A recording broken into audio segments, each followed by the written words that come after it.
हमारे पास क्वेश्चन दे रखा है if the roots of the equation b minus C और c minus A minus B, ये आपका क्वाड्रेटिक इक्वेशन का इक्वेशन दे रखा है। इसका कह रहा है रूट्स क्या है, इक्वल है, तो हमें ये प्रूव करना है। तो आपको मालूम है कि इक्वल रूट्स जब भी बोलेगा तो d इज इक्वल टू क्या आना चाहिए, 0। और ये हमारा a की वैल्यू हो गया, ये b की वैल्यू हो गया और ये c की वैल्यू हो गया। और d का फॉर्मूला क्या होता है, B square minus 4ac is equal to 0। अब b की वैल्यू क्या है हमारे पास, c माइनस ए का होल स्क्वायर माइनस 4a की वैल्यू क्या है, b माइनस सी, और हमारे पास c की वैल्यू क्या है, a माइनस बी इक्वल 0। अब इसको फॉर्मूला में ब्रेक कर देंगे तो क्या हो जाएगा, a square B square minus 2ca minus 4। अब इससे इसको मल्टीप्लाई करें तो क्या हो जाएगा, ए बी को मल्टीप्लाई करेंगे B square minus A C plus B C is equal to 0। अब आप C square plus A square minus 2ca minus, अब 4 से सारे को मल्टीप्लाई करेंगे तो 4ab minus plus 4b square minus plus 4ac minus 4bc is equal to 0।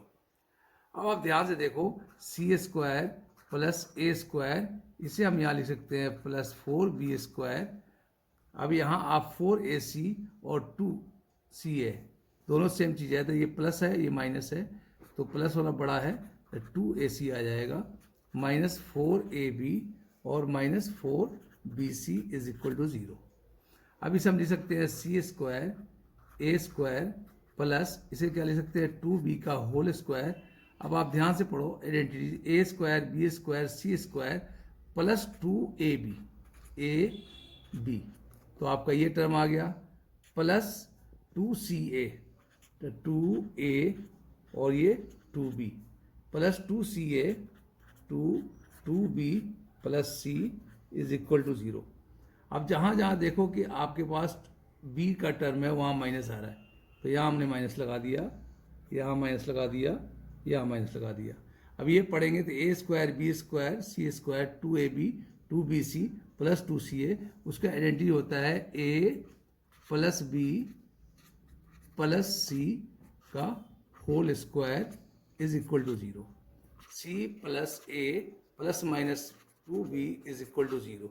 अब इस माइनस को उधर भेज देंगे तो क्या हो जाएगा 2b, और ये हमारा प्रूव हो गया 2b is equal to a plus C. आप मेरे चैनल को सब्सक्राइब करें, लाइक करें, शेयर करें। Thank you.